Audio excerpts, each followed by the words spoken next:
Cette vidéo vise à vous expliquer comment intervenir auprès de divers types de participants qui peuvent occasionner des difficultés pour animer une formation.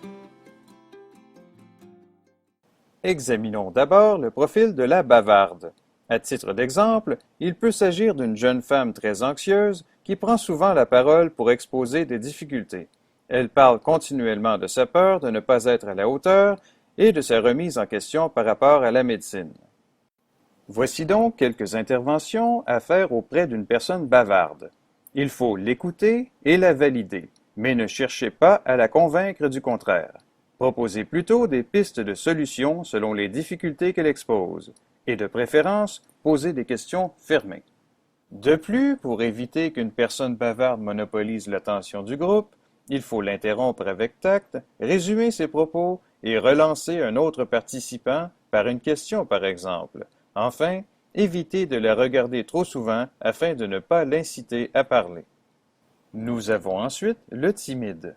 À titre d'exemple, il peut s'agir d'un étudiant plutôt silencieux qui s'exprime peu et qui ne donne pas souvent son opinion. Il semble présent mais discret. Il parle peu, mais lorsqu'il s'exprime, il donne l'impression d'être malheureux et démotivé. Pour intervenir auprès d'une personne timide, nous vous suggérons de la regarder fréquemment afin de l'inciter à parler. Posez-lui principalement des questions ouvertes et faites attention au type de questions posées, car si c'est trop personnel, cela pourrait la mettre encore plus mal à l'aise.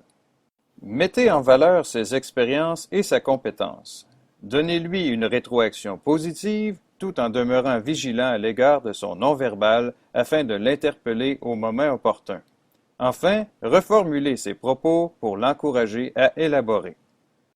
Vient ensuite le bouffon. À titre d'exemple, le bouffon peut être un étudiant très confiant, extraverti et comique. Son sens de l'humour est certes bien développé, mais il peut devenir gênant lorsqu'il dépasse les limites, notamment en devenant sarcastique. Pour ralentir les ardeurs humoristiques du bouffon, vous pouvez entre autres ignorer ses commentaires inappropriés en lui posant plutôt une question sérieuse. De plus, lorsque la situation est inacceptable, intervenez en formulant un feedback direct sur la situation et l'effet sur le groupe. Recadrez la situation et questionnez l'étudiant sur ses stratégies. Comment fait-il pour arriver à toujours prendre les choses en riant? Enfin, décrivez vos sentiments, notamment en signalant que vous avez le sens de l'humour, mais qu'il faut revenir aux choses sérieuses.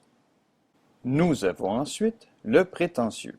À titre d'exemple, il peut être un étudiant qui semble tout savoir. Sa participation est très active, mais il tente de monopoliser la discussion. Il se place en compétition avec l'animateur, d'autant plus que les autres participants se tournent vers lui pour avoir réponse à un problème. Comment intervenir auprès d'une personne prétentieuse au sein d'un groupe? Vous pouvez notamment éviter de la critiquer et reconnaître ses propos tout en précisant avec des informations manquantes. Vous pouvez aussi faire appel à sa collaboration afin d'éclairer des points obscurs. N'hésitez pas non plus à la solliciter pour répondre à des questions posées par le groupe ou pour faire des synthèses et renforcer le message de l'animateur. Enfin, reflétez-lui l'importance de son point de vue et comment celui des autres peut venir apporter à ses propos. Nous avons ensuite l'indifférente.